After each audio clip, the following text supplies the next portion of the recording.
লুট হওয়া অস্ত্র উদ্ধার না হওয়ায় চট্টগ্রামে ভোটের মাঠে নিরাপত্তার শঙ্কায় অনেক প্রার্থী। নরসিংদীর রায়পুরায় প্রার্থীদের মাথা ব্যথার কারণ চরাঞ্চলের সন্ত্রাসীরা।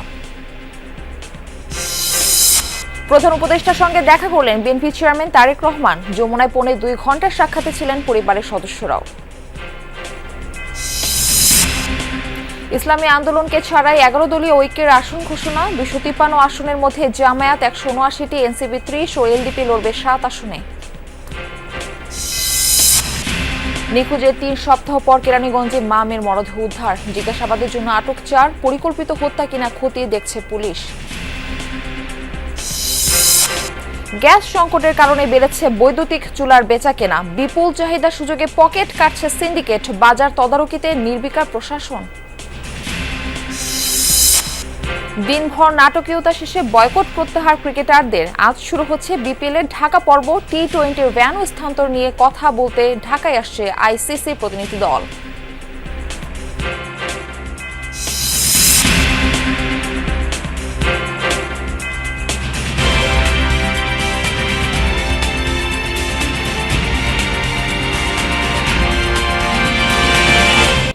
দর্শক, আমন্ত্রণ জানাচ্ছি যমুনা নিউজে। আপনাদের সঙ্গে রয়েছে আমি মারফি রহমান। এতক্ষণ শিরোনাম দেখছিলেন।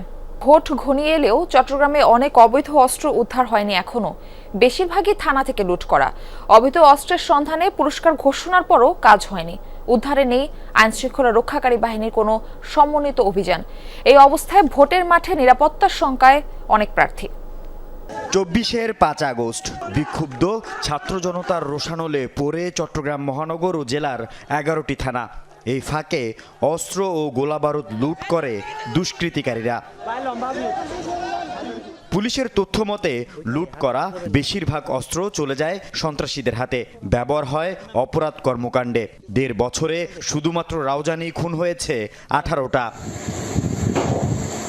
পরিসংখ্যান বলছে সিএমপির 8টি থানা থেকে লুট হওয়া 948টি অস্ত্রের মধ্যে এখনও উদ্ধার হয়নি 153টি। এর মধ্যে আছে 7.62 পিস্তল 16টি ও 9mm 42টি। ছোট এই অস্ত্রগুলো লুকিয়ে রাখা ও ব্যবহার করা সহজ। লুণ্ঠিত অস্ত্র হোক বা অপরাধীদের সংগৃহীত অস্ত্র হোক, অবৈধ অস্ত্রই। তো এটা ব্যবহার হওয়ার সম্ভাবনা আমরা উড়িয়ে দিচ্ছি না, হয়তো সন্ত্রাসীরা ব্যবহার করতেছে। যৌথ বাহিনীর অভিযানও চলছে এবং আমাদের অস্ত্র উদ্ধারের প্রক্রিয়া আগের থেকে আমরা অনেক উদ্ধার করেছি। একইভাবে চট্টগ্রাম জেলার 3 থানা থেকে লুট হওয়া 232টি অস্ত্রের মধ্যে উদ্ধার হয়নি 31টি। অস্ত্রের সন্ধানদাতাকে পুরস্কৃত করার ঘোষণাতেও সাড়া মেলেনি। অস্ত্র উদ্ধারের পুরস্কার নিতে আমাদের কাছে এখন কেউ আসেনি।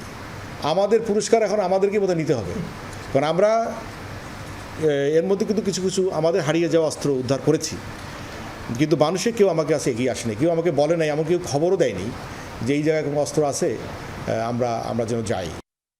চট্টগ্রামে এক প্রার্থী গুলিবিদ্ধ হওয়ার পাশাপাশি বেশ কয়েকটি এলাকায় প্রকাশ্যে অস্ত্রবাজি, গোলাগুলি, খুনের ঘটনায় নিরাপত্তা শঙ্কায় অনেক প্রার্থী।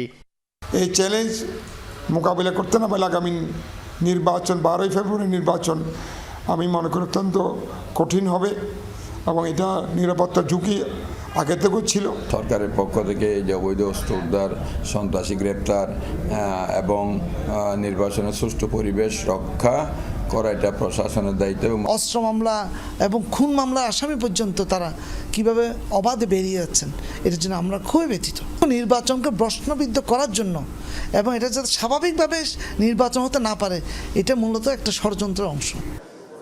সম্প্রতি এক সংবাদ সম্মেলনে এসব অস্ত্র উদ্ধারে যৌথ অভিযান শুরুর কথা জানিয়েছে পুলিশ। আমাদের কিন্তু অভিযান কার্যক্রম সবসময় চলছে। আল আমিন শিকদার, যমুনা নিউজ, চট্টগ্রাম। 3 দশক ধরে আওয়ামী লীগের ঘাঁটি হিসেবে পরিচিত নরসিংদী 5 সংসদীয় আসন। আগামী নির্বাচনে এই আসনটি নিজেদের করতে মরিয়া সবকটি দল। শান্তিপূর্ণ নির্বাচন হলে জয়ের ব্যাপারে আশাবাদী বিএনপি প্রার্থী। স্বতন্ত্র প্রার্থী হিসেবে লড়ছেন জেলা বিএনপি সহ সভাপতি। দল বহিষ্কার করলেও নির্বাচনে অংশ নেওয়ার প্রত্যয় তার। অন্যদিকে দুর্গম চরাঞ্চলে সন্ত্রাসীদের দৌরাত্ম্য নিয়ে শঙ্কা ইসলামী আন্দোলন প্রার্থী। ব্রহ্মপুত্র, মেঘনা ও আড়িয়াল খাঁ বেষ্টিত রায়পুরা উপজেলা নিয়ে গঠিত নরসিংদী 5 সংসদীয় আসন। ভোটার সংখ্যা ও আয়তনের দিক থেকে জেলার সবচেয়ে বড় আসন এটি। 1996 সাল থেকেই আসনটি ছিল আওয়ামী লীগের দখলে। ত্রয়োদশ জাতীয় সংসদ নির্বাচনে 3 দশকের ইতিহাস নতুন করে লিখতে চায় ভোটের মাঠে সক্রিয় থাকা দলগুলো। এই আসনে ধানের শীষের প্রার্থী আশরাফুদ্দিন বকুল। শান্তিপূর্ণ নির্বাচনী পরিবেশ থাকলে জয়ের ব্যাপারে আশাবাদী তিনি। অন্যদিকে দলীয় মনোনয়ন না পেয়ে স্বতন্ত্র প্রার্থী হিসেবে ভোটের মাঠে আছেন জামাল আহমেদ চৌধুরী। দল থেকে বহিষ্কার করলেও নির্বাচনে অংশ নেওয়ার কথা জানান। 12 তারিখে আগ পর্যন্ত সরকার এই নির্বাচনে যাওয়ার যে একটা পরিবেশ সৃষ্টি করা, সেটা আজকে যদি আমি দেখি আজকে পর্যন্ত ভালো আছে। যদি সামনে আরও ভালো হয় তার আরও ভালো। যতই বা আইনের শাসনের ক্ষেত্রে যতই সুন্দর পরিবেশ হবে, তত কিন্তু মানুষ নির্বাচনমুখী হবে এবং সেন্টারমুখী হবে। দল যদি আমাকে বহিষ্কার করে, আমি তো স্বতন্ত্র ক্যান্ডিডেট হিসেবে আমি মাঠে থাকবো, ইনশাল্লাহ ইলেকশন করব। এটা আমার লাস্ট ডিসিশন। আর দলের প্রতি আমার আস্থা আছে। ইসলামী আন্দোলনের প্রার্থীর অভিযোগ, রায়পুরার দুর্গম চরাঞ্চলে সন্ত্রাসীদের দৌরাত্ম্য। ভোটারদের নিরাপত্তা নিশ্চিতে চিহ্নিত সন্ত্রাসীদের গ্রেফতার এবং অবৈধ অস্ত্র উদ্ধারের দাবি তার। কিছু গুটি কয়েক মানুষ তারা রায়পুরার অবস্থাটিকে সবসময় আপনারা দেখেছি প্রতিকূল করে রাখে, তারা একটা বিশৃঙ্খল অবস্থা তৈরি করে রাখে নানাভাবে। তো এই পরিস্থিতিতে মানুষ এখানে বিপর্যস্ত। আমরা চাই যে আনন্দ মুখরিত হয়ে আমরা যেন ভোট দিতে পারি, এরকম পরিবেশ যেন সরকার সৃষ্টি করে। এরই মধ্যে অবৈধ অস্ত্র উদ্ধারের পাশাপাশি সন্ত্রাসীদের আইনের আওতায় আনতে নিয়মিত অভিযান পরিচালনা করছে যৌথ বাহিনী। পরিস্থিতি নিয়ন্ত্রণে আনার জন্য এবং অবৈধ অস্ত্র উদ্ধারের জন্য যেই ধরনের উদ্যোগ নেওয়া প্রয়োজন, আমরা সমন্বিতভাবে এই উদ্যোগগুলো গ্রহণ করব এবং আমার বিশ্বাস যে আমাদের সমন্বিত উদ্যোগের মাধ্যমে অবশ্যই আমরা ইনশাআল্লাহ অতি দ্রুত এই পরিস্থিতি নিয়ন্ত্রণে আনতে সক্ষম হব। নরসিংদী 5 আসনে মোট ভোটার 4,94,651 জন। রাহিম সারোয়ার, যমুনা নিউজ। অন্তর্বর্তী সরকারের প্রধান উপদেষ্টা ডক্টর মোহাম্মদ ইউনূসের সাথে সাক্ষাৎ করেছেন বিএনপি চেয়ারম্যান তারেক রহমান। বৃহস্পতিবার রাতে 2.25 ঘণ্টার এই সাক্ষাৎকালে তারেক রহমানের সঙ্গে ছিলেন স্ত্রী জুবাইদা রহমান ও মেয়ে জাইমা রহমান।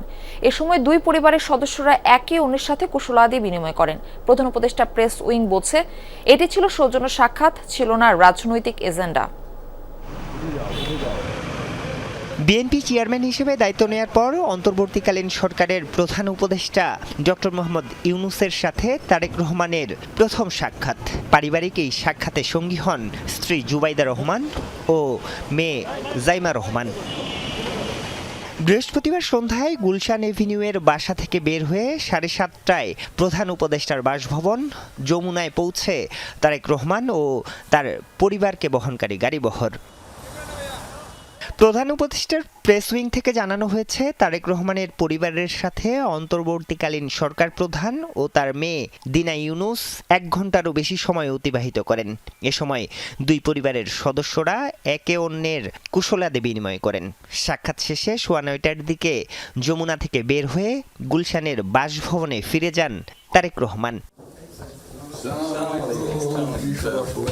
দেশে ফেরার পর প্রধান উপদেষ্টার সাথে এটি তারেক রহমানের প্রথম পারিবারিক আনুষ্ঠানিক সাক্ষাৎ। এর আগে গত বছরের 13 জুন প্রধান উপদেষ্টার যুক্তরাজ্য সফরে প্রথমবার দুজনে একান্ত বৈঠক করেন। তখন বিএনপির ভারপ্রাপ্ত চেয়ারম্যান ছিলেন তারেক রহমান। ওই সাক্ষাতের পর গত ডিসেম্বরে দেশে ফেরেন তারেক রহমান। সে সময় ঢাকার শাহজালাল আন্তর্জাতিক বিমানবন্দরে নেমেই ডক্টর মোহাম্মদ ইউনূসের সঙ্গে মোবাইলে কথা বলেন তিনি। এরপর বেগম খালেদা জিয়ার জানাজায় সংক্ষিপ্ত সময়ের জন্য দেখা হয় দুইজনের। আরিফুর রহমান সবুজ, যমুনা নিউজ, ঢাকা। সাবেক প্রধানমন্ত্রী বেগম খালেদা জিয়ার স্মরণে আজ দুপুর 2:30টায় জাতীয় সংসদ ভবনের দক্ষিণ প্লাজায় শোক সভার আয়োজন করেছে নাগরিক সমাজ। নাগরিক শোক সভায় আয়োজন নিয়ে গতকাল রাজধানীর খামারবাড়ি কৃষিবিদ ইনস্টিটিউটে সংবাদ সম্মেলন করে নাগরিক সমাজ। দক্ষিণ প্লাজায় শোক সভার আয়োজন করেছে নাগরিক সমাজ। নাগরিক শোক সভায় আয়োজন নিয়ে গতকাল রাজধানীর খামারবাড়ি কৃষিবিদ ইনস্টিটিউটে সংবাদ সম্মেলন করে নাগরিক সমাজ। এ শ্রদ্ধা অনুষ্ঠানে অংশগ্রহণের জন্য বিশিষ্ট নাগরিক, বুদ্ধিজীবী ও বিভিন্ন শ্রেণী পেশার মানুষের প্রতি আহ্বান জানান নাগরিক সমাজের পক্ষে অধ্যাপক ডক্টর মাহবুব উল্লাহ। শোকসভা শৃঙ্খলা রক্ষায় সবার সহযোগিতাও কামনা করেন তিনি। বলেন, এটা কোনো রাজনৈতিক দলের শোকসভা নয়, এখানে সিভিল সোসাইটি, সাংবাদিক, প্রকৌশলী সহ নানা শ্রেণী পেশার মানুষ যুক্ত থাকবেন। এই উদ্যোগ নাগরিক সমাজের উদ্যোগ। এই দিনে বিদেশি মিশনের প্রতিনিধিরাও এই নাগরিক শোকসভায় আমন্ত্রিত হয়ে আসবেন বলেও জানানো হয়।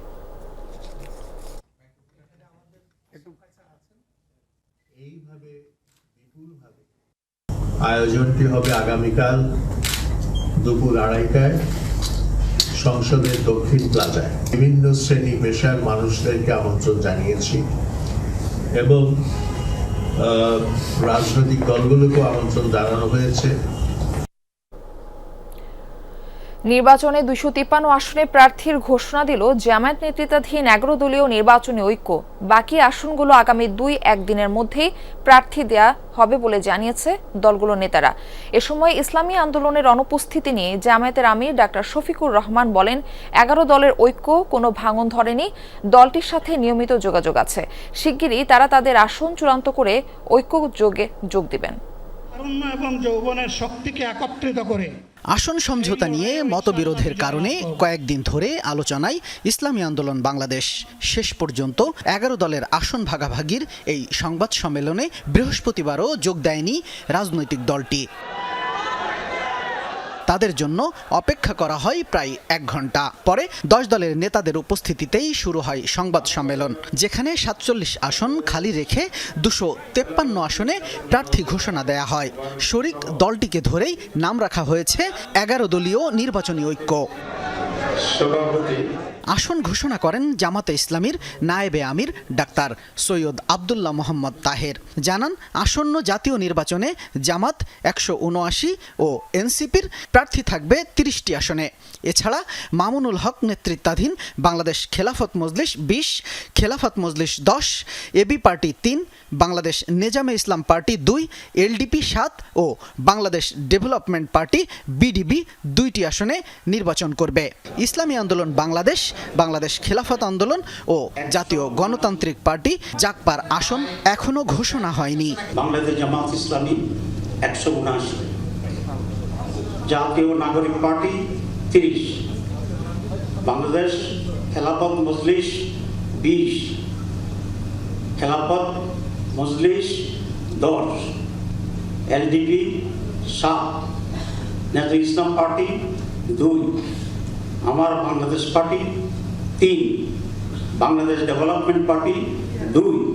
দলগুলোর আসন ঘোষণার আগে নেতারা বলেন, ওয়ান বক্স নীতির আলোকে যাকে যে আসনে মনোনয়ন দেওয়া হবে সেই আসনে সব দলের নেতাকর্মীরা ঐক্যবদ্ধভাবে কাজ করবে। আজকের পর থেকে কেউ আর কোনো রাজনৈতিক দলের প্রার্থী নয়। আমাদের সেই গণ অভ্যুত্থানের আকাঙ্ক্ষিত বাংলাদেশ, আমাদের মহান মুক্তিযুদ্ধের সাম্য, মানবিক মর্যাদা এবং সামাজিক সুবিচারের বাংলাদেশ এবং আমাদের 1947 সালের যে আজাদির লড়াই, সকল ঐতিহাসিক লড়াইকে ধারণ করে আমরা এই আসন্ন নির্বাচন এবং গণভোটে একত্রে কাজ করব, ঐক্যবদ্ধ কাজ করব। 11 দলীয় নির্বাচনী ঐক্যের পক্ষ থেকে যাকে যেই আসনে মনোনীত প্রার্থী হিসেবে চূড়ান্ত ঘোষণা দেওয়া হবে তার পক্ষে সম্মিলিতভাবে আমরা সকল দলের নেতাকর্মী এবং দেশবাসীকে একসাথে কাজ করার উদাত্ত আহ্বান জানাবো। আপনারা আওয়ামী লীগের শাসন দেখেছেন, বিএনপির শাসন দেখেছেন, এখন আপনাদেরকে অনুরোধ করব ন্যায়ের শাসন, সুশাসন, চাঁদাবাজ মুক্ত, দুর্নীতি মুক্ত একটা শাসন দেখার জন্য। জামাত আমির বলেন, জাতি যে মুক্তির আকাঙ্ক্ষা করছে সেই মুক্তির জন্য 11 দল একত্রিত হয়েছে। অতীতের মতো ইলেকশন ইঞ্জিনিয়ারিং বরদাস্ত করা হবে না বলেও হুঁশিয়ারি দেন জামাত আমির। অতীতের মতো কোনো নির্বাচনী ইঞ্জিনিয়ারিং আমরা দেখতে চাই না এবং আসলে আমরা একবারে এটা বরদাস্ত করবো না ইনশাআল্লাহ। যে কোনো ধরনের কারচুপি, ভোট ডাকাতি এবং ভোট ইঞ্জিনিয়ারিং এর বিরুদ্ধে, ম্যানুভারিং এর বিরুদ্ধে আমাদের অবস্থান হবে স্পষ্ট। ইসলামী আন্দোলনের সাথে নিয়মিত যোগাযোগ হচ্ছে জানিয়ে জামাত আমির জানিয়েছেন, তারা খুব দ্রুত ঐক্যে যুক্ত হয়ে 11 দলীয় নির্বাচনী ঐক্যকে শক্তিশালী করবেন। শামীম রেজা, যমুনা নিউজ, ঢাকা। ঢাকার কেরানীগঞ্জের একটি ভবন থেকে মা ও মেয়ের অর্ধগলিত মরদেহ উদ্ধার করেছে পুলিশ। বৃহস্পতিবার সন্ধ্যায় কালিন্দী ইউনিয়নে মুক্তিরবাগ এলাকায় ৫ তলা ভবনের একটি ফ্ল্যাট থেকে রোকেয়া ও তার মেয়ে ফাতেমার মরদেহ উদ্ধার করা হয়। স্বজনরা জানান, নিহত রোকেয়ার স্বামী শাহিন সুপ্রিম কোর্ট আইনজীবী। গত ২৬ ডিসেম্বর মা ও মেয়ে নিখোঁজ হলে থানায় ডায়েরি করেন শাহিন। বৃহস্পতিবার বহুতল ওই ভবন থেকে গন্ধ পাওয়া গেলে স্থানীয়রা পুলিশে খবর দেয়। পুলিশ গিয়ে ফাতেমার গৃহশিক্ষিকা মিমের বাসায় তল্লাশি করে খাটের নিচে রোকেয়া ও বাথরুমের ফলস ছাদ থেকে শিশু ফাতেমার মরদেহ উদ্ধার করে। এই ঘটনায় ৪ জনকে আটক করেছে পুলিশ। ২ জনের হত্যার কারণ অনুসন্ধান করছে তারা। প্রাইভেট টিউটর, উনি ওই বাচ্চাটাকে প্রাইভেট পড়াতো। উনি বলছেন যে আমি ১০-১২ দিন আগে বাসায় এসে দেখি আমার দরজা খোলা, বাসার মধ্যে এই মেয়ে মহিলা মরা অবস্থাতে রয়েছে। তখন আমি লাশটাকে আমি আমার বোন সহ আমরা খাটের নিচে লুকিয়ে রাখি। এরপর থেকে আমরা এই বাসায় খাচ্ছি, এই অবস্থায় আছি। তীব্র হয়েছে এলপি গ্যাস সংকট। রাজধানীর বিভিন্ন অঞ্চলেও আবাসিক সংযোগেও গ্যাসের চাপ স্বল্পতা দেখা দিয়েছে। এতে ভোগান্তি বেড়ে যাওয়ায় অনেকেই ব্যবহার করছেন বৈদ্যুতিক চুলা। এই সুযোগে মাথাচাড়া দিয়ে উঠেছে সিন্ডিকেট। অনেক স্থানে পাওয়া যাচ্ছে না কাঙ্ক্ষিত এই চুলা। একটির দাম বেড়েছে ১ থেকে ১,৫০০ টাকা। ভোগান্তিতে পড়েছে ভোক্তা। এরপরও বাজার তদারকিতে নেই কোনো কার্যক্রম। শৃঙ্খলা ফেরাতে সরকারের কঠোর নীতি প্রণয়ন করা দরকার। বেশ কয়েকদিন ধরেই এলপি গ্যাস সিলিন্ডারের তীব্র সংকট। দু একটি জায়গায় পাওয়া গেলেও গুনতে হচ্ছে বাড়তি টাকা। রাজধানীর বিভিন্ন অঞ্চলেও গ্যাসের আবাসিক সংযোগে নেই প্রয়োজনীয় চাল। বাসাবাড়ি কিংবা হোটেল রেস্তোরাঁ রান্নার ক্ষেত্রে তৈরি হয়েছে ভোগান্তি। বিকল্প হিসেবে চাহিদায় তুঙ্গে বৈদ্যুতিক চুলা। এই ক্ষেত্রে বাজারে পাওয়া যাচ্ছে ২ ধরনের চুলা, একটি ইন্ডাকশন, অন্যটি ইনফ্রারেড। এক ধরনের চুলায় নির্দিষ্ট পাত্র দিয়ে রান্না করতে হয়, অন্যটিতে দেয়া যায় সব ধরনের পাত্র।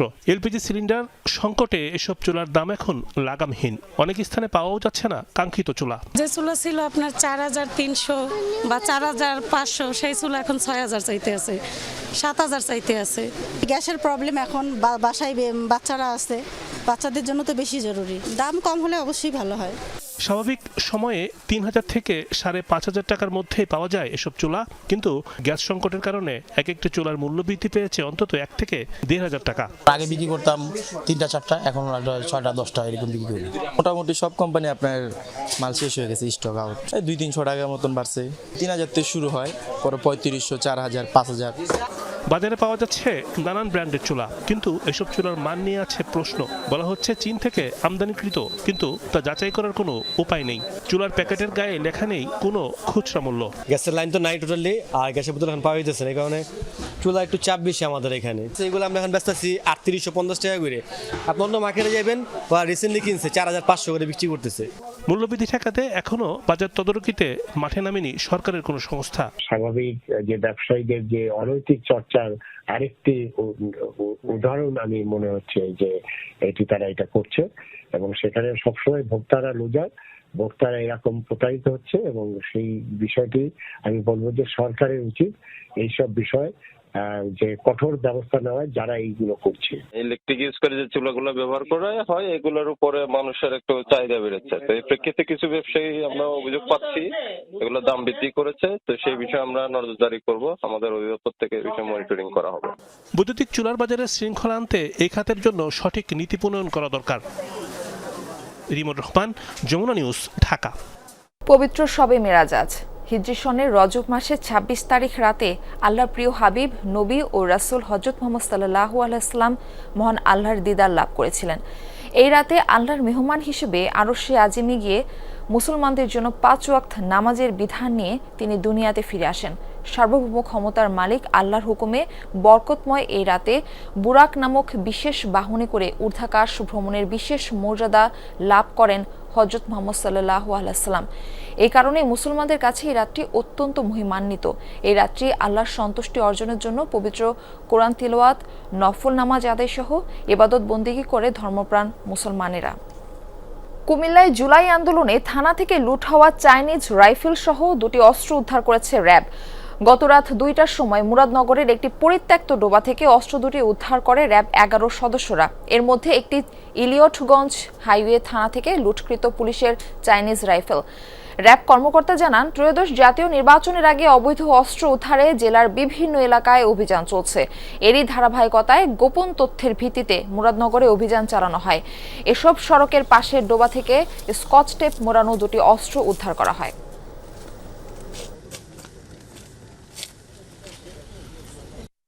আমরা বুঝতে পেরেছি যে এটি হাইওয়ে থানারই হারানো একটি অস্ত্র। যেহেতু থানা লুট হয়েছে, অনেক থানাতে অনেক অস্ত্র থাকে যেগুলো সন্ত্রাসীদের আলামত হিসেবে রাখা হয়, সেই অস্ত্রের যে কোনো একটি অস্ত্র হতে পারে। টাঙ্গাইলের মির্জাপুরে অভিরামপুর সরকারি প্রাথমিক বিদ্যালয়ের চারপাশে প্রাচীর নির্মাণ নিয়ে উত্তেজনা দেখা দিয়েছে। অভিযোগ উঠেছে, সরকারি নির্দেশনায় নির্মাণ কাজ শুরু হলে স্থানীয় কয়েকজন হামলা চালায়, এতে বেশ কয়েকজন আহত হয়েছে। এদিকে অভিযুক্তদের দাবি, তাদের নিজ জমির কাজে বাধা দেওয়ায় হয়েছে হামলা। জেলা শিক্ষা অফিসার বলছে, প্রয়োজনীয় ব্যবস্থা গ্রহণ করা হবে। টাঙ্গাইলের মির্জাপুরে অভিরামপুর সরকারি প্রাথমিক বিদ্যালয় স্কুলটি নিয়ে জেলা জুড়ে চলছে আলোচনার ঝড়। গেল বছরের 20 ডিসেম্বরের ঘটনা। শিক্ষকদের অভিযোগ, সরকারি নির্দেশনায় বিদ্যালয়ের চারপাশে চলছিল প্রাচীর নির্মাণের কাজ। এই সময় স্থানীয় কয়েকজন নির্মাণ কাজে বাধা দেন। কারণ জানতে চাইলে শুরু হয় গালিগালাজ। মুহূর্তেই নিয়ন্ত্রণের বাইরে চলে যায় পরিস্থিতি। ছাত্রছাত্রী যারা আছে তারাও এখানে পড়তে ইচ্ছুক, কিন্তু ওনারা হলো চাচ্ছে না যে এখানে প্রতিষ্ঠান থাকুক, আর এখানে ভালো একটা কাজ হোক, এটা ওনারা চাচ্ছে না। এক পর্যায়ে হাতাহাতিতে জড়িয়ে পড়ে উভয় পক্ষ। অভিযোগে বলা হয়, এলোপাতাড়ি লাঠির আঘাতে গুরুতর আহত হন পরিচালনা কমিটির সহসভাপতি খলিলুর রহমান ও নির্মাণ কাজের সহযোগী সাইফুল। ঘটনার পর এলাকায় ছড়িয়ে পড়ে আতঙ্ক। কদ্দুস ফকির অথবা শুকুরুদ্দিয়ারা যারা আছে তারা মাঝে মধ্যে আইসা এইখানে ঝামেলা করে। আউল দিয়ে আইসা খালি মাথার মতো বাড়ি চলেছে, মাথার মধ্যে আঘাত করছে, সাথে সাথে আমাকে হাসপাতালে যায়, পরে ওখানে 6টা সিলি করে। বিদ্যালয়ের শিক্ষক ও অভিভাবকরা বলছেন, শিক্ষা প্রতিষ্ঠানের উন্নয়নমূলক কাজ নিয়ে এমন সহিংসতা শিক্ষার পরিবেশকে মারাত্মকভাবে ব্যাহত করবে।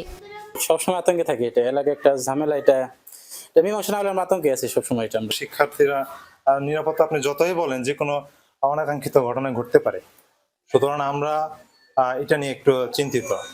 তবে অভিযুক্তরা বলছেন ভিন্ন কথা। তাদের দাবি, পৈতৃক ভিটার উপর তৈরি করা হচ্ছিল স্কুলের প্রাচীর, তাই তারা কাজ বন্ধ করেছেন। অথচ জমি সংক্রান্ত কোনো কাগজপত্রই দেখাতে পারেনি কেউই। আমার জমি সহ বাউন্ডারি করতেছে, এটা আমি বাধা দিতে আসছি, পরে আমার যেমন মেয়ের দূর বা সেই অন্যায় হতেছে। আর এরা বাউন্ডারি ঘর বানাইছে, করুক, অসুবিধা নাই, আমাদের বাপ দাদার সম্পদ, আমাকে বুঝিয়ে দিয়ে বাউন্ডারি করুক।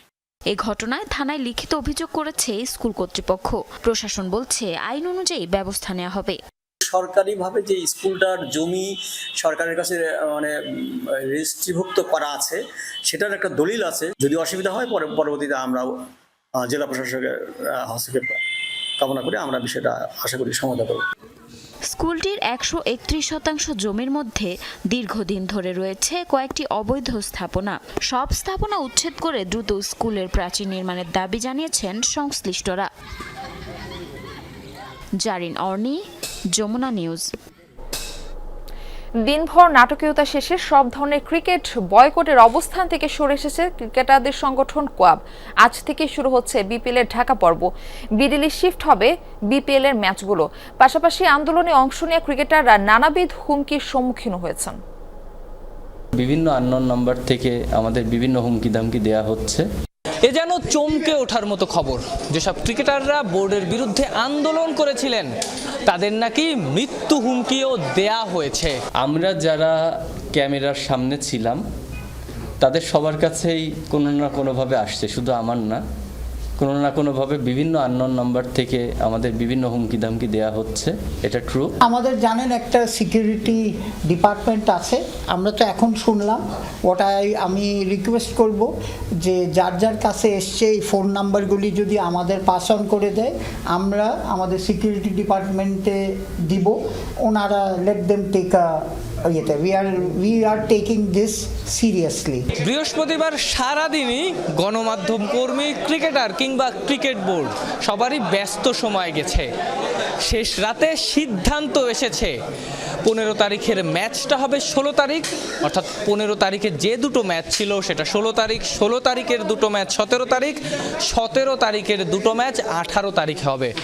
অর্থাৎ ক্রিকেটার এবং বোর্ডের যে অভিমানের মেঘ জমেছিল সেই মেঘ গলতে শুরু করেছে। আমরা চেয়েছিলাম যে আজকে এখানে আনার জন্যে, কিন্তু ওনাকে যোগাযোগ করতে পারা যায়নি। ওনাকে যেহেতু রিচ করা যাচ্ছে না, ওনারা আমাদেরকে কথা দিয়েছেন ওনাকে as early as possible reach করে আমাদের যেই দাবি সেটা ওনারা যত তাড়াতাড়ি সম্ভব পূরণ করবেন। ক্রিকেট পাড়ায় বেশ বড়সড় একটা গুঞ্জন আছে। ক্রিকেটারদের এই আন্দোলনের পেছনে কলকাঠি নাড়ছেন সাবেক অধিনায়ক তামিম ইকবাল। এই জিনিসটা একটু আপনারা তামিম ইকবালের সাথে ক্লিয়ারিফাই করে নিন, কারণ এখানে অনলি তামিম ইকবালের রোল ছিল যখন আমরা নতুন করে কোঅপটা গঠন করি। আপনি যদি বলেন ওই সময় তার একটা রোল ছিল, আমি টোটালি এগ্রি, বাট এখন আমি 100% গ্যারান্টি দিয়ে বলতে পারি যে আমাদের কোনো ডিসিশন মেকিংয়ে এখানে কোয়াবের ডিসিশন অনলি কোয়াব নেই, কোয়াবের ডিসিশনে তৃতীয় কোনো ব্যক্তির কোনো ইনফ্লুয়েন্স কাজ করে না। ক্রিকেটারদের এই আন্দোলন ঘিরে সোশ্যাল মিডিয়ায় নানাবিধ সমালোচনার শিকার হয়েছেন মেহেদী হাসান মিরাজরা। যে ব্যাপারটা সবচেয়ে বেশি উঠে এসেছে, তারা নাকি দেশের বিপক্ষে। সাধারণ মানুষ হয়তো আমাদেরকে ভুল বোঝে, আমরা কখনো দেশের এগেনস্টে না। আপনি কি জানেন আমরা সবচেয়ে বেশি খুশি হই যখন ইন্ডিয়ার সাথে ম্যাচ জিতি। আপনি ইন্ডিয়ার সাথে আমরা ম্যাচ জিতি, আমি ম্যাচ জিতিয়েছি, মোস্তাফিজ ম্যাচ জিতেছে, আমরা কত খুশি হয়েছি। 15 তারিখের দুটো ম্যাচই বর্জন করেছিলেন ক্রিকেটাররা, যে বর্জনের কারণে দর্শকরা ম্যাচ দেখতে এসেও বঞ্চিত হয়েছেন। সেই ম্যাচের টিকিটগুলো রিফান্ড করার সিদ্ধান্ত নিয়েছে বিসিবি, আর ক্রিকেটাররা ক্ষমা চেয়েছেন। আফরান পিয়াল, যমুনা স্পোর্টস, ঢাকা। ভারত নয়, টি-20 বিশ্বকাপে বাংলাদেশের ম্যাচ শ্রীলঙ্কাতে আয়োজন সম্ভব বললেন ক্রীড়া উপদেষ্টা আসিফ নজরুল। এ নিয়ে বিসিবির সঙ্গে আলোচনা করতে দ্রুতই ঢাকায় আসবে আইসিসির একটি প্রতিনিধি দল। এদিকে ক্রিকেটারদের অসম্মান করে বিসিবি পরিচালক নাজমুল হোসেনের দেয়া বক্তব্যকে খুবই দুঃখজনক বলেছেন যুব ও ক্রীড়া উপদেষ্টা। তবে এটি বিসিবির অভ্যন্তরীণ বিষয় হওয়ায় তার সমাধান বোর্ড করবে বলেও জানান তিনি। মোস্তাফিজ ইস্যুতে ভারতে বিশ্বকাপ খেলা নিয়ে যে সংকটের শুরু তা প্রকট হয় আইসিসির নিরাপত্তা বিভাগের দেয়া চিঠিতে।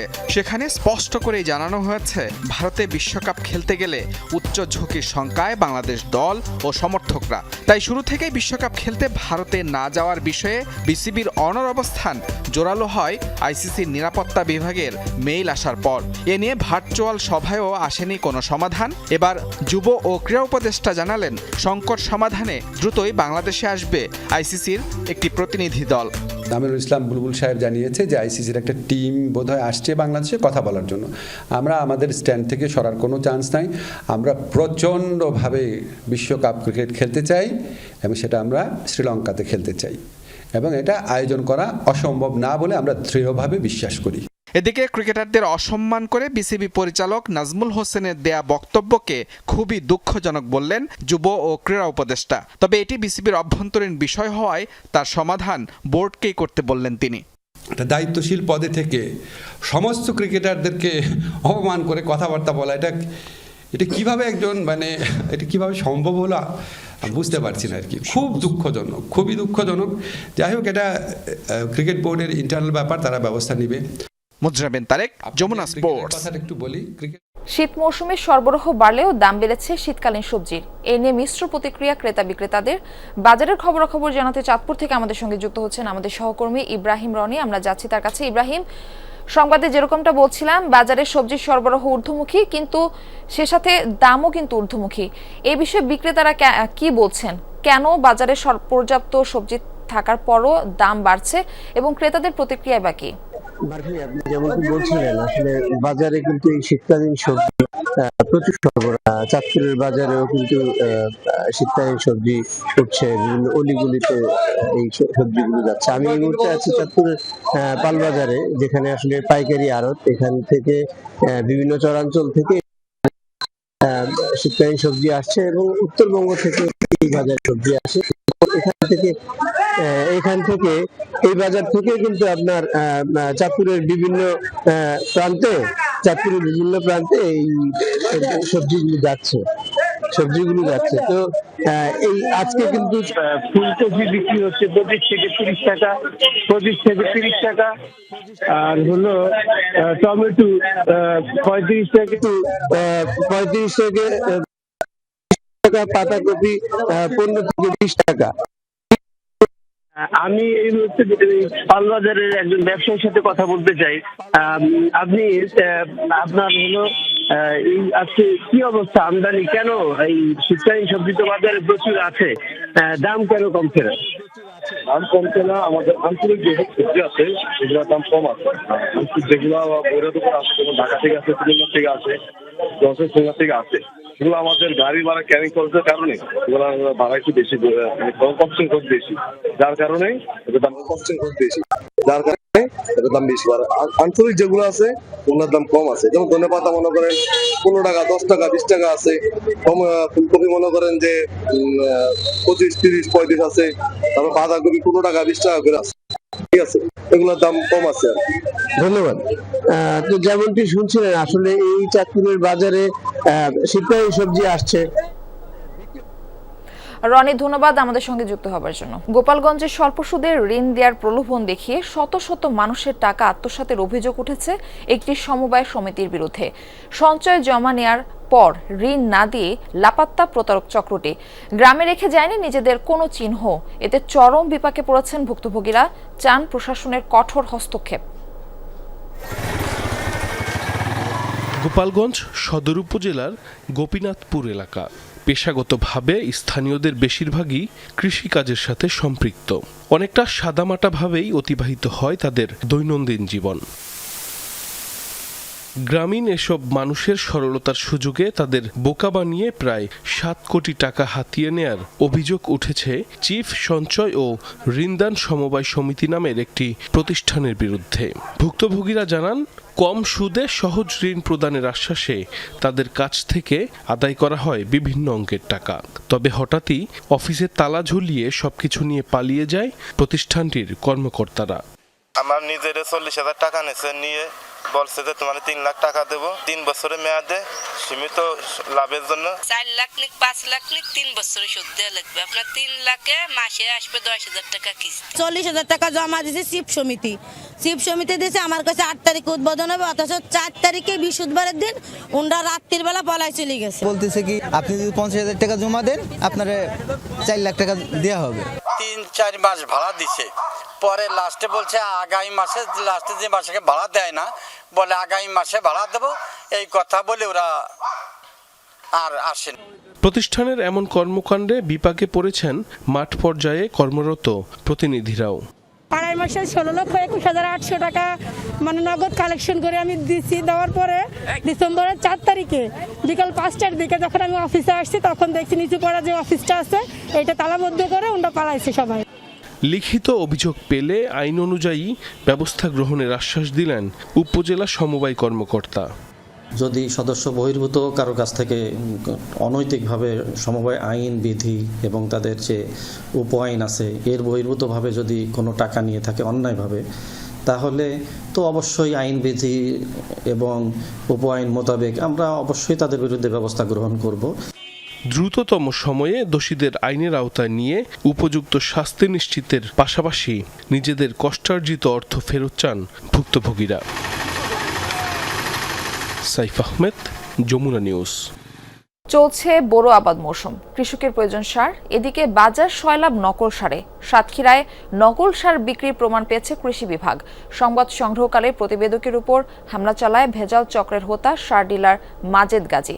এসব ঘটনায় মামলার নজির নেই। ভেজালকারীদের বিরুদ্ধে কঠোর আইনানুগ ব্যবস্থা নেয়ার দাবি স্থানীয়দের। সাতক্ষীরা শহরের সুলতানপুর বাজার বিপুল পরিমাণ নকল সার সহ গত 4 জানুয়ারি ধরা পড়ে 2 ভাই আশরাফুল ও রবিউল। 7 ধরনের নকল সার বিক্রির অভিযোগে কৃষি বিভাগ সেসব নষ্ট করে। পালাইনাশক সহায়িকা আছে অ্যাপস, সেই অ্যাপসে আমি ওর যে IPM নাম্বার আছে ওটা দেখলাম যে আমাদের ওয়েবসাইটে বা অ্যাপসে কোনো তথ্য নেই। এটা বোঝা যাচ্ছে একটা ভেজাল। বিভিন্ন নামি দামি কোম্পানির প্যাকেটে নকল প্যাকেটের এই নকল সারগুলো ধরে বাজারজাত করার চেষ্টা করা হয়েছিল। আমরা গোপন সংবাদের ভিত্তিতে এগুলো খোঁজ পেয়ে আমাদের নির্বাহী ম্যাজিস্ট্রেটের উপস্থিতিতে এগুলো ধ্বংস করেছে। এমনকি বিএডিসির সরকারি বস্তায়ও মিলেছে নকল টিএসপি সার। প্রশাসনের নাকের ডগায় কৃষকদের প্রতারিত করে আসছিল চক্রটি। তৃণমূলের কৃষকরা আচ্ছা যাদের কাছে একটু দাম কম পান নিয়ে যায় ফসল মাল ক্ষতিগ্রস্ত হয়ে যাচ্ছে। এখন সরকারের কাছে আবেদন করতেছি এই জিনিসটা হলো দেখা হোক। ভেজাল কারবারিদের দাবি বুদ্ধাটাই রয়েছে বড় সিন্ডিকেট, তাদের বিরুদ্ধে নেওয়া হয় না কোনো ব্যবস্থা। ওখান থেকে আমরা গত পরশু দিন 1 পিকআপ আনছি, সেটাও আপনারা উঠাই নিছেন। এটা নকল না, এটা নকল না।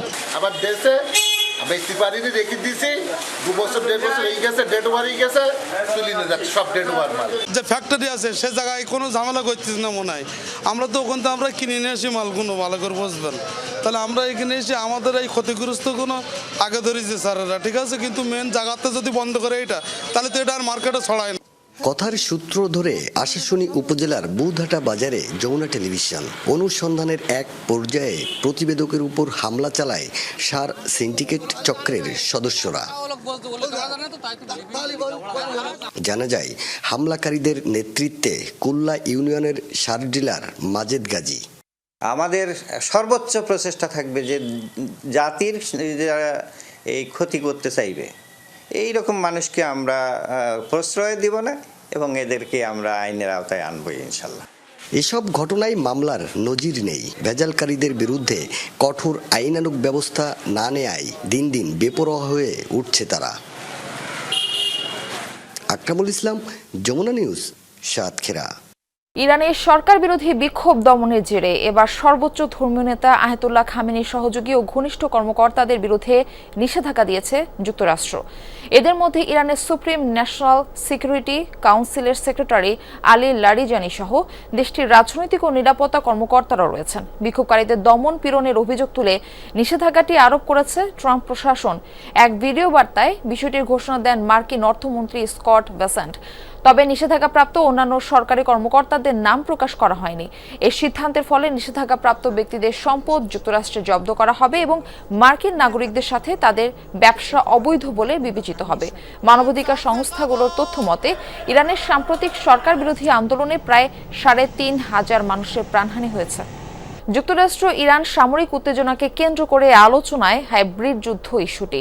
মূলত প্রচলিত সামরিক তৎপরতার সাথে সাথে সাইবার হামলা, ভুয়া তথ্য ছড়ানো এবং অর্থনৈতিক চাপকে অস্ত্র হিসেবে ব্যবহার করা হয় হাইব্রিড যুদ্ধে। রাজনৈতিক ও সামরিক বিশ্লেষকরা বলছেন ইরানের বিরুদ্ধে হাইব্রিড যুদ্ধ চালাচ্ছে ইসরায়েল, যুক্তরাষ্ট্র। এর বিরুদ্ধে তেহরানও সচেষ্ট রয়েছে। সময়ের সাথে সাথে পাল্টে যাচ্ছে যুদ্ধের ধরন। প্রচলিত অস্ত্র এবং সামরিক তৎপরতার পাশাপাশি এখন প্রতিপক্ষের বিরুদ্ধে ভুয়া তথ্য ছড়ানো, সাইবার হামলার মতো কার্যক্রমও ব্যবহৃত হচ্ছে যুদ্ধের হাতিয়ার হিসাবে। এর পাশাপাশি অর্থনৈতিক চাপ এবং রাজনৈতিক প্রভাব বিস্তারের মতো পদ্ধতিগুলো ব্যবহার করা হয়। এর লক্ষ্য প্রতিপক্ষকে অস্থিতিশীল করা। আর এই পুরো প্রক্রিয়াকে বলা হচ্ছে হাইব্রিড যুদ্ধ। ইরানে চলমান সহিংসতা, আন্দোলন এবং বিক্ষোভকে সে হাইব্রিড যুদ্ধ বলে আখ্যা দিচ্ছেন বিশ্লেষকরা। যুক্তরাষ্ট্র, ইসরায়েলের মতো শক্তিগুলোর মিথ্যাচার এবং ভুয়া তথ্যের কারণে বিক্ষোভকারীদের প্রকৃত দাবি প্রচার পায়নি, এমনটাই বলছেন তারা। অনেক মানুষ অসন্তুষ্ট। এর অন্যতম প্রধান কারণ হলো অর্থনৈতিক অসন্তোষ। যুক্তরাষ্ট্র ও ইসরায়েল দাঙ্গাকারীদের সংগঠিত করেছে। ইরানের অভ্যন্তরীণ বিষয়ে এই হস্তক্ষেপ প্রকৃত প্রতিবাদকারীদের দাবিকে ক্ষতিগ্রস্ত ও দুর্বল করেছে। তবে ইরান হাইব্রিড যুদ্ধের পরিস্থিতি সামাল দিতে প্রস্তুত বলে মন্তব্য দেশটির সামরিক বিশ্লেষকদের। যুক্তরাষ্ট্র ও ইসরায়েল সামরিক হামলা, অর্থনৈতিক নিষেধাজ্ঞা এবং সন্ত্রাসী ব্যবহারের মাধ্যমে ইরানের অর্থনৈতিক ও সামাজিক ভিত্তি দুর্বল করতে চাচ্ছে। যুদ্ধের ঝুঁকি ধীরে ধীরে বাড়ছে। তবে ইসরায়েল জানে তারা হামলা করলে আমরা কঠোরভাবে পাল্টা জবাব দেব। বিভিন্ন সময় ইরানের একাধিক পরমাণু প্রকল্প এবং বিদ্যুৎ কেন্দ্র ইসরায়েলি সাইবার হামলায় ক্ষতিগ্রস্ত হয়েছে। মীর মুশফিকা হাসান, যমুনা নিউজ। আবারও ক্যারিবিয়ান সাগরে তেলবাহী ট্যাঙ্কার জব্দ করেছে যুক্তরাষ্ট্র। নিষেধাজ্ঞাপ্রাপ্ত ভেনেজুয়েলার সাথে সংশ্লিষ্টতা থাকার অভিযোগে আটক করা হয় ট্যাঙ্কারটি। এই অভিযানের একটি ভিডিও প্রকাশ করেছে মার্কিন কর্তৃপক্ষ। আটককৃত নৌযানটির নাম ভেরোনিকা। এটি কোন দেশের মালিকানাধীন তা নিশ্চিত হওয়া যায়নি। ডিসেম্বরের মাঝামাঝি সময় থেকে নিষেধাজ্ঞা আরোপের পর এটি যুক্তরাষ্ট্রের জব্দ করা ষষ্ঠ জাহাজ। ওয়াশিংটনের অভিযোগ, নিষেধাজ্ঞা অমান্য করেই এসব জাহাজ ভেনেজুয়েলায় তেল পরিবহন করছিল। গেল সপ্তাহেই আটলান্টিক সাগরে 2 সপ্তাহের বেশি সময় ধরে ধাওয়া করে একটি রুশ পতাকাবাহী তেল ট্যাঙ্কার জব্দ করে যুক্তরাষ্ট্র। আগামী বছরে অনুষ্ঠিত হবে জাতিসংঘের মহাসচিব নির্বাচন। পরবর্তী 5 বছরের জন্য সংস্থাটির দায়িত্ব নেবেন নতুন কেউ। নিরাপত্তা পরিষদের সমীকরণ, ভেটো, রাজনীতি আর লিঙ্গ ভারসাম্যের প্রশ্ন সব মিলিয়ে এবারে জাতিসংঘ মহাসচিব নির্বাচনকে অত্যন্ত গুরুত্বপূর্ণ হিসেবে দেখা হচ্ছে। শেষ পর্যন্ত কে আসছে এই পদে, সেদিকেই এখন সবার দৃষ্টি। শান্তি প্রতিষ্ঠার লক্ষ্যে 1945 সালে গঠিত হওয়ার পর এ পর্যন্ত জাতিসংঘের মহাসচিবের দায়িত্ব পালন করেছেন 9 জন। আগামী বছর শপথ নেবেন 10ম মহাসচিব, যা নিয়ে তোড়জোড় শুরু হয়েছে এখন থেকেই। পহেলা এপ্রিলের মধ্যে প্রার্থী মনোনয়নের আহ্বান জানিয়েছে জাতিসংঘের সাধারণ পরিষদের প্রেসিডেন্ট আনালেনা বেয়ারবক। 20 এপ্রিল অনুষ্ঠিত ইন্টারেক্টিভ ডায়ালগ এ অংশ নেবেন এসব মনোনীত প্রার্থীরা। অনুষ্ঠানে তাদের ভবিষ্যৎ পরিকল্পনা উপস্থাপন করবেন তারা। এ সময় তাদের সরাসরি প্রশ্ন করতে পারবে জাতিসংঘের সদস্য রাষ্ট্রগুলো। এখন পর্যন্ত আনুষ্ঠানিকভাবে মনোনীত হয়েছেন একজন প্রার্থী, আর্জেন্টিনার রাফায়েল গ্রাসি। বর্তমানে আন্তর্জাতিক পারমাণবিক শক্তি সংস্থার মহাপরিচালক হিসাবে দায়িত্ব পালন করছেন তিনি। গেল 26 নভেম্বর তাকে আনুষ্ঠানিক মনোনয়ন দেন আর্জেন্টিনা। এছাড়া প্রকাশ্যে আগ্রহ প্রকাশ করেছেন বেশ কয়েকজন। চিলির সাবেক প্রেসিডেন্ট মিশেল ব্যাশলেটের মনোনয়নের ঘোষণা দিয়েছে চিলি সরকার। জাতিসংঘের মানবাধিকার বিষয়ক হাই কমিশনার এবং ইউএন উইমেনের নির্বাহী পরিচালক ছিলেন তিনি। এছাড়া কোস্টারিকা মনোনয়ন দিতে যাচ্ছে রেবেকা গ্রিনস্প্যানকে। তিনি বর্তমানে জাতিসংঘের বাণিজ্য ও উন্নয়ন বিষয়ক সংস্থার মহাসচিব। নির্বাচন প্রক্রিয়ায় মূল ভূমিকা থাকবে 15 সদস্যের নিরাপত্তা পরিষদের। গোপন ব্যালটের মাধ্যমে বেছে নেওয়া হবে চূড়ান্ত প্রার্থীকে। তবে এই সিদ্ধান্তে সবচেয়ে গুরুত্বপূর্ণ 5 স্থায়ী সদস্য: যুক্তরাষ্ট্র, রাশিয়া, চীন, যুক্তরাজ্য ও ফ্রান্স। এই 5 দেশের যে কোনো একটির ভেটো পড়লে বাদ পড়বেন প্রার্থী। নিরাপত্তা পরিষদের সুপারিশের পর ভোট হবে সাধারণ পরিষদে, যার পুরোটাই আনুষ্ঠানিকতা।